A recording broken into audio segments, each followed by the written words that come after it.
Bien, es un privilegio poder compartir un poco de la palabra de Dios y voy a estudiar con los hermanos el libro de Nehemías capítulo 1. Vamos a arrancar con el versículo 1 y bueno,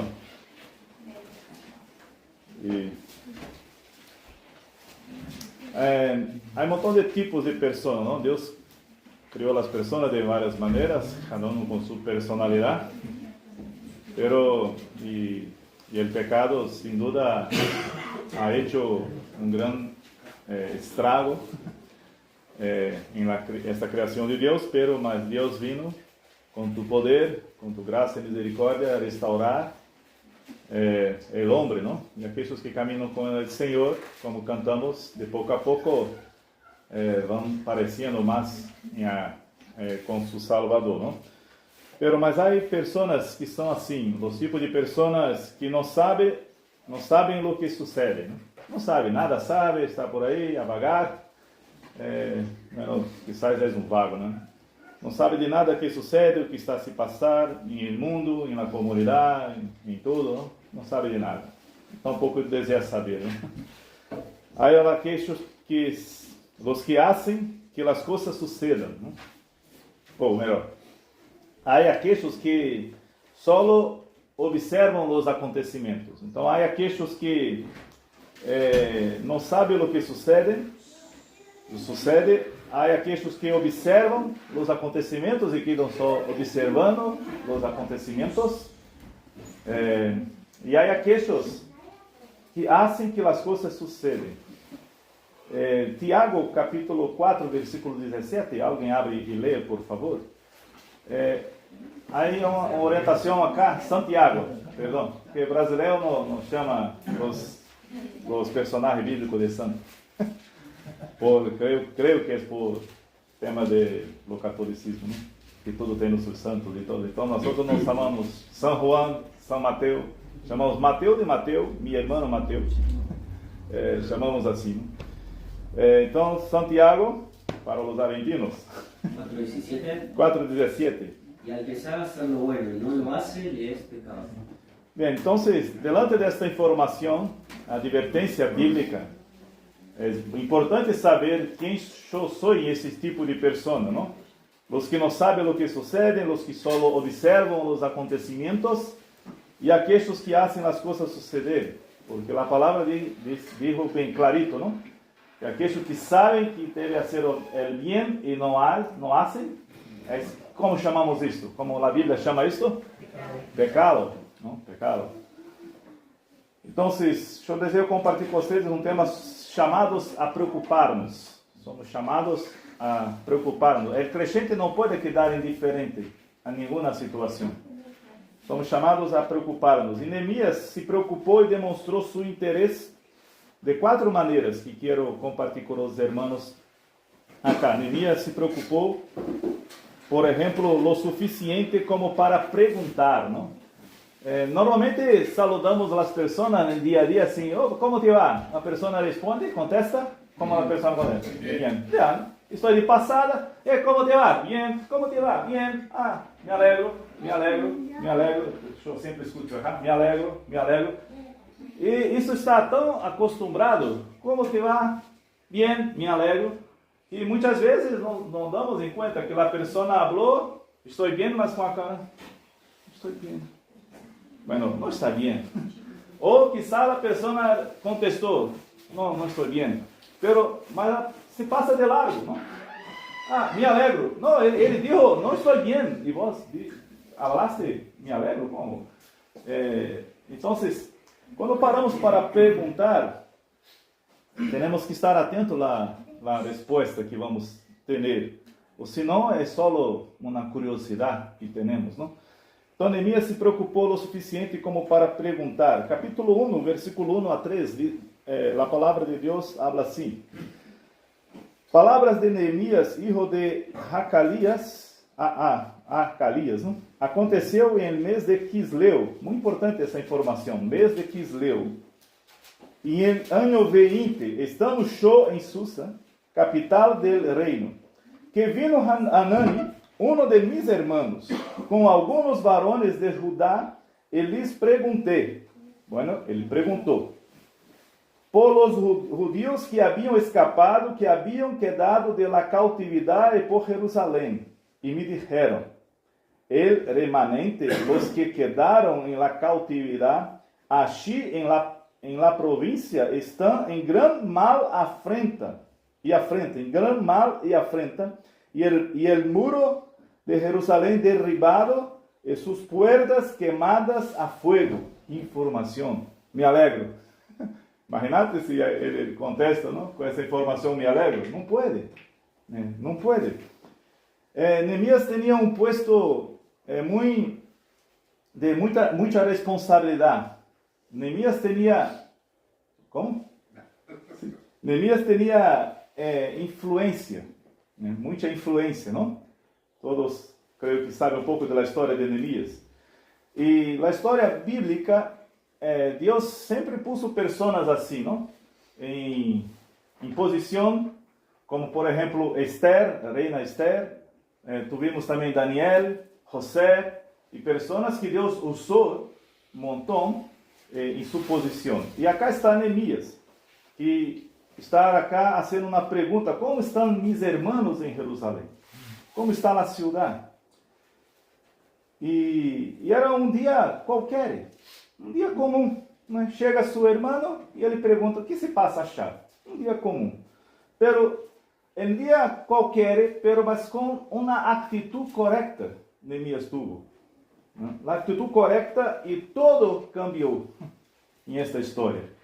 Todo surgiu com uma sencilla pergunta. Uma pergunta não por curiosidade. Adelante, passe. Uma pergunta não por curiosidade, mas uma pergunta com interesse de verdade. Como estão meus irmãos? E era um dia como outro qualquer.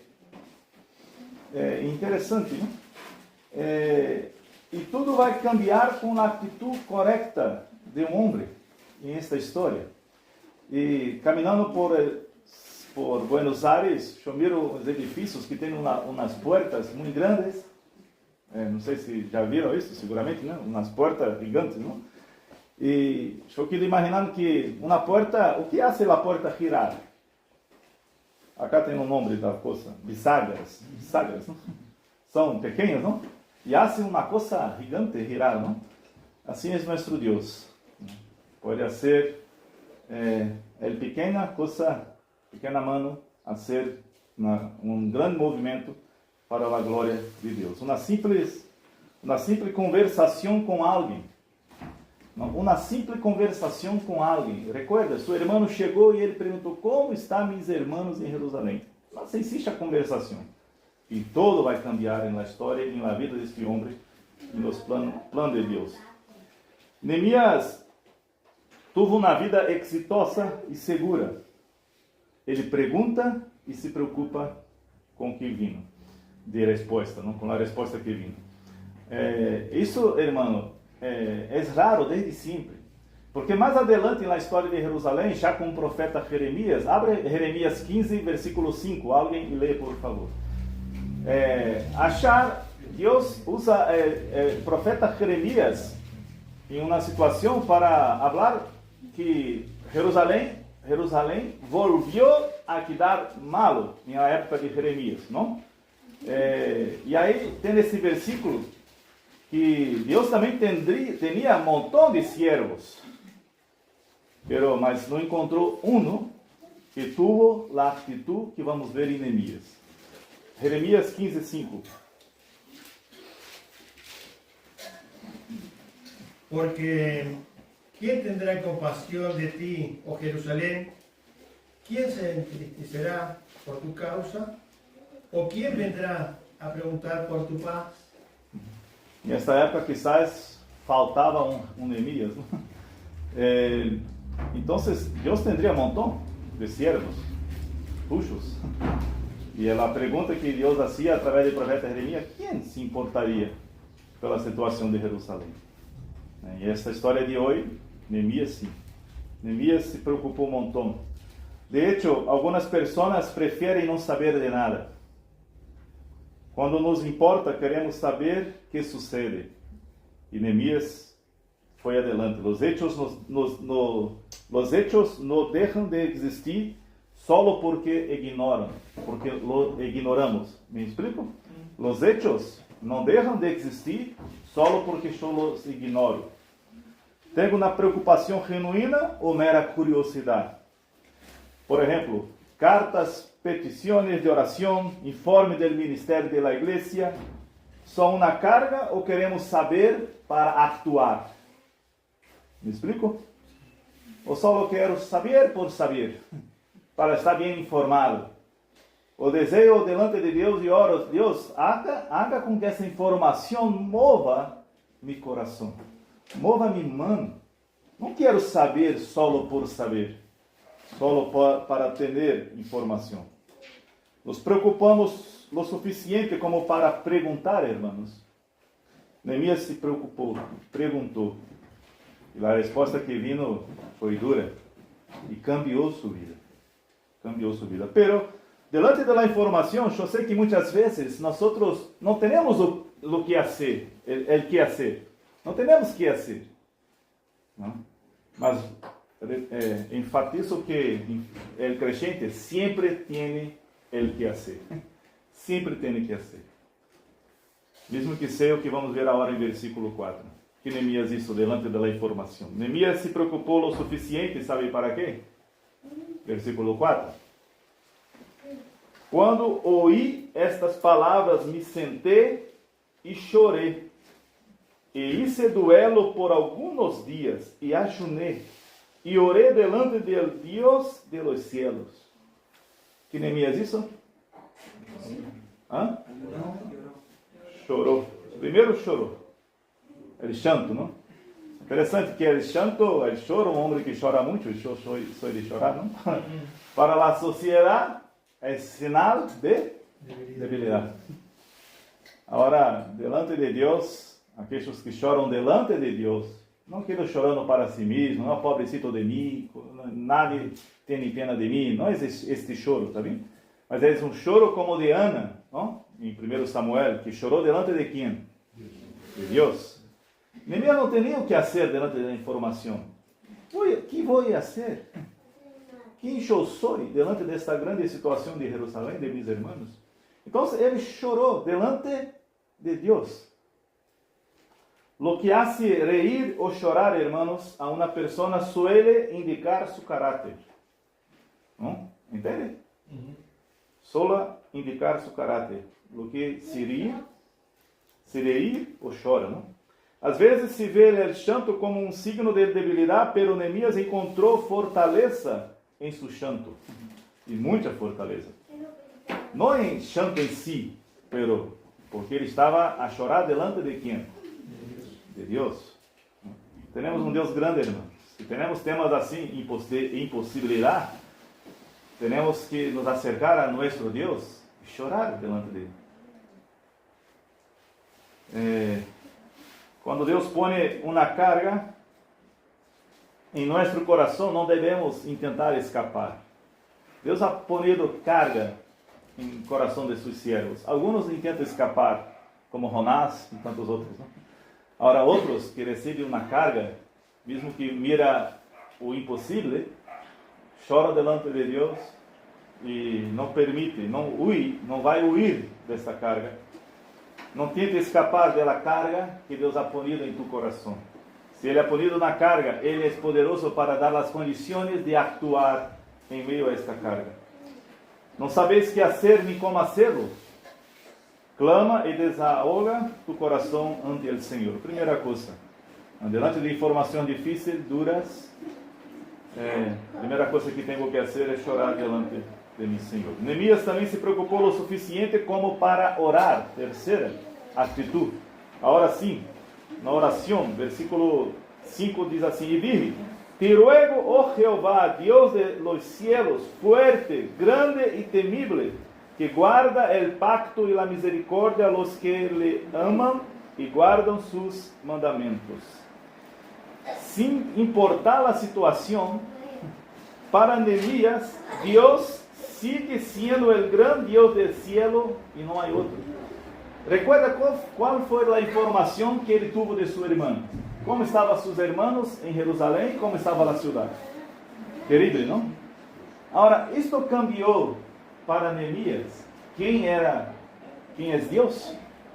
Para Neemías, mesmo delante dessa informação de ruína, de tragédia, de muito dolor, muita tristeza, para Neemías, Deus continuou sendo Deus. A oração demonstra a dependência de Deus e começa com alabança. Para Neemías, Deus continuou, mesmo delante da informação difícil, para Neemías, versículo 5, Deus continuou sendo Deus forte, Deus grande, temible, Deus do cielo, não cambiou nada em Deus.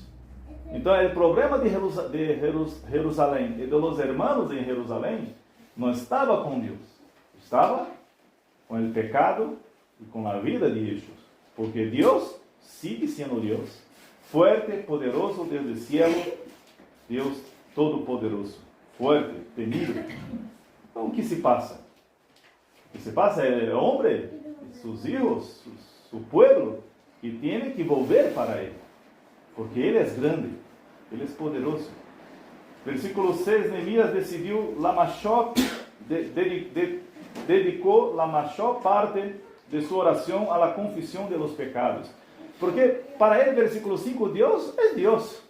Então, o problema que estamos a viver é consequência não de inoperância é essa palavra? Não de inabilidade ou debilidade de Deus. O problema que estamos a viver está com o povo. O problema, então, é consequência do pecado. E aí, agora, por saber quem é Deus de verdade, ele não vai omitir nada em sua oração de confissão de pecado. E ele pensa, versículo 6, Esté agora atento tu ouído e abertos tus ojos para ouvir a oração de tu siervo, que hago agora delante de ti dia e noite. Era uma oração que ele fazia sempre, não? Por los hijos de Israel, tus siervos, e confesso os pecados de los hijos de Israel que hemos cometido contra ti. Si yo e la casa de mi padre hemos pecado. Ele se põe junto também, não? E era uma oração que ele fazia sempre.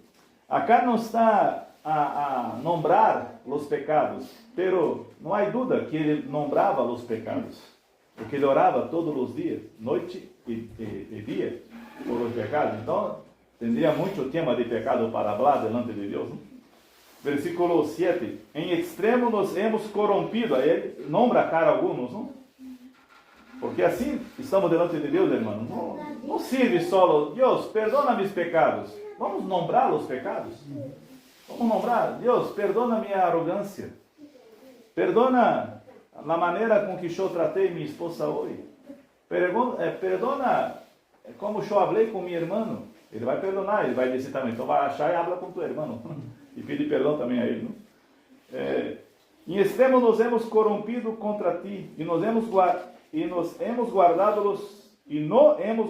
os mandamentos, estatutos e preceptos que diste a Moisés, tu siervo.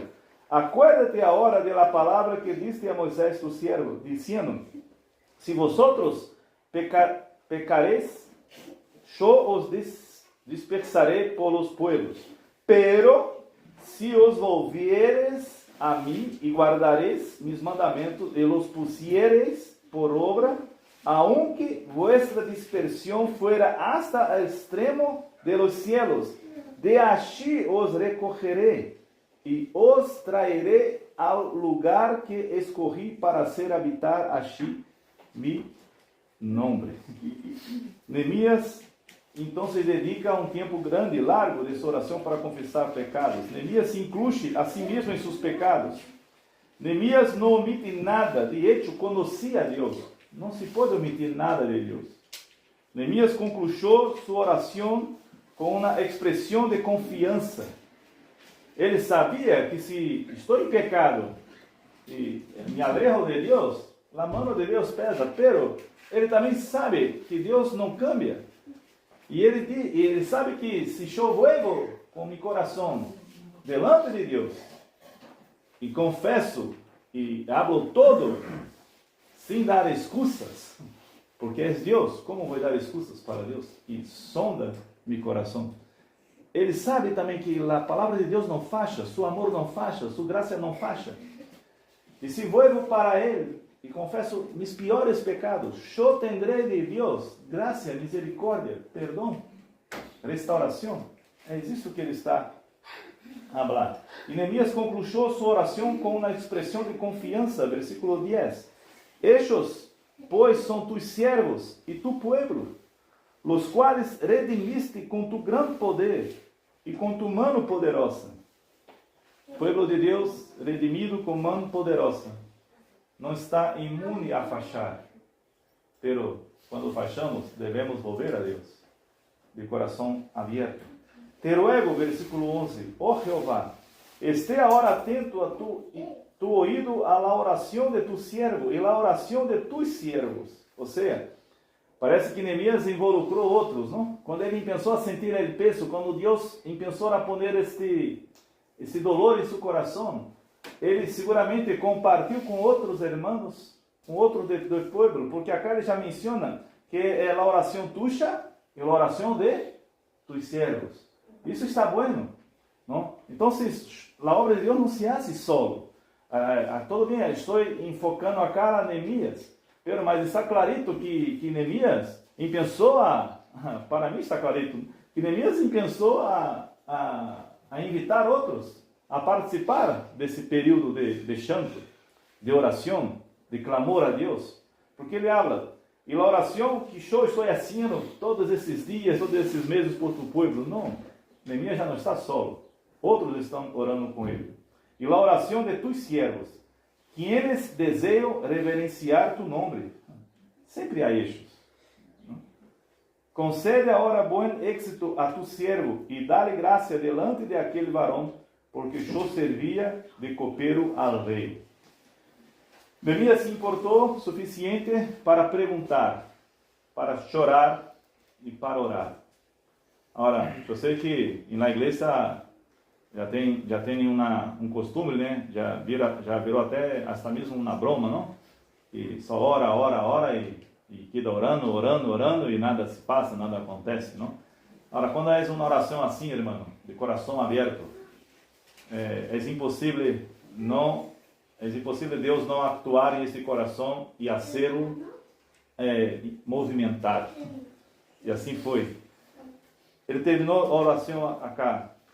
Dê a tu servo graça delante de aquele rei, do rei. O que parece a vocês? O que vai se passar na história? Neemias se preocupou suficiente para perguntar, para chorar, para orar, e solo? Não.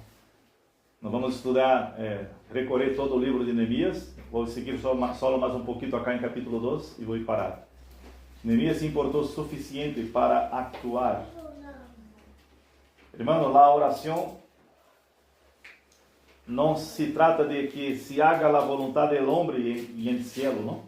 Sino de que se haga a vontade de Deus em la terra. Então, Neemias se preocupou o suficiente como para estar disposto a actuar. Neemias cambiou a comodidade del palácio por los peligros de la vida em uma cidade em ruínas. Recuerda as informações que seu irmão lhe chegou sobre Jerusalém? Pensamos como era a vida de Neemias dentro deste palácio? Como que Deus pode fazer esse homem sair de um conforto, de uma comodidade. Capítulo 2, versículo 2. Sucedeu el mês de Nisan, el ano 20 de rei Artaxerxes, que estando já el vino delante de ele, tomei el vino e lo servi ao rei, e como eu não havia estado antes triste em sua presença, me dijo el rei: ¿por que está triste tu rostro? Pois não estás enfermo. Não é isto senão quebranto de coração. Então temi em grande maneira, porque era peligroso. A função dele está com cara triste delante do rei, não? O rei poderia suspeitar dele e tchau. Então ele ficou com medo disso, não? E disse ao rei: para sempre viva el rei. Como não estará triste mi rostro quando a ciudad, casa de los sepulcros de mis padres, está desierta e suas portas consumidas por el fuego? Esse dia, creio que estava falando com os chicos, que é crescente, bueno, como eu posso sempre estar bem se hermanos míos em algum lugar está necessitado de uma ajuda? A vida de Neemias estava mal dentro do palácio? Não, era uma vida confortável. Não era uma vida confortável? Sim. Pero ele habla para o rei: como não estará triste mi rosto? O rei podia falar: por que está triste? Tem de todo neste palácio. Não, mas como não vai estar triste mi rosto? Delante da informação que eu tive de Jerusalém de mis irmãos. Estou a sofrer com eles. Casa de los sepulcros de mi padre está desierta e suas portas consumidas por el fuego. Me dijo el rei, versículo 4, que cosa pides? Entonces orei al Deus de los cielos. Termino aqui. Neemias cambiou a comunidade del palacio por los peligros de la vida em uma cidade em ruínas. El lujo se convierte em ruína em la vida deste homem. E motivo a los hermanos a continuar a ler este livro, muito lindo, e ver como que Deus cambiou a vida deste homem. Neemias cambiou o prestígio por la burla, porque sofreu muita burla em seu ministério, em aquilo que Deus deu para ele fazer. E em 52 dias, Deus cambiou a sorte, a realidade de Jerusalém, de seu povo, por meio deste homem, que todo pensou com uma pergunta: como está Jerusalém? Como está meu povo? Com uma pergunta. Agora, recuerda que eu disse a informação de que mês era que ele recebeu a notícia? Era o mês de Quisleu. Quando ele está delante de rei, era o mês de Nissan. Isso significa, Quisleu seria novembro, como hoje estamos, novembro, dezembro, por aí. E Quisleu seria março, abril, por aí. 4 ou 5 meses de diferença, não? E ele passou esse tempo todo em choro, em chanto, a orar, era o que ele teria para ser. Irmão, temos que ser assim. E estar atento, porque um dia Deus vai abrir a porta. E quando ele abrir a porta, por mais louco que pode parecer, temos que entrar. E foi assim que Neemias disse, porque era improvável ele ter essa oportunidade.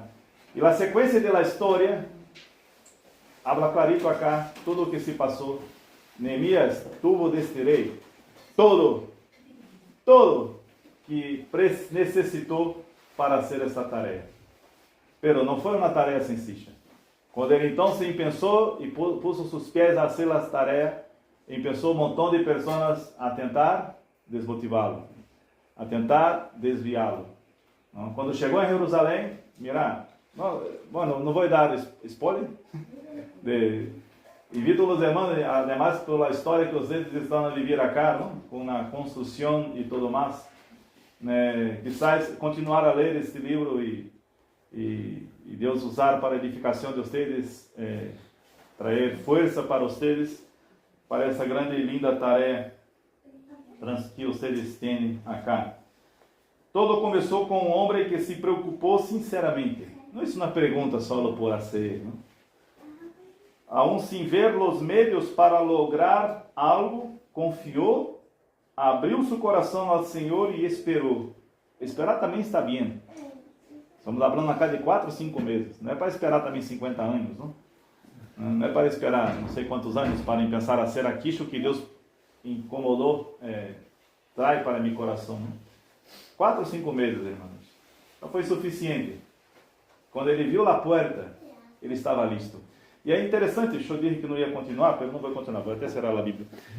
Mas, se ler, é interessante que depois que está diante do rei, ele saca, e ele já vai mencionar para o rei, ler sua Bíblia, tudo o que necessita. Como?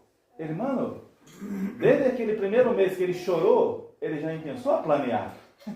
Creio que ele já começou a poner na lista tudo o que necessitava. Tudo. Porque quando ele está delante do rei, o rei pergunta, algo que, por isso temos que planear, estar listo para o dia que a porta se abre. Porque quando a porta se abriu para Neemias, não, espera, mira, vai dar tudo o que eu necessito, mira, show. Não imaginava que isso podia passar. Agora espera alguns meses que tenham que planear com um montão de gente. Não. Ele já, para mim, ele já estava com a lista listo. Que ele pensou a dizer tudo que... Leia versículo 5, 6, 7. Está tudo aí. Ele começou blá, blá, blá, blá, blá, blá, blá, blá. Está bem? Tá? É tudo tucho. Então, irmão, temos que estar listo. Porque Deus vai abrir a porta. Está vendo?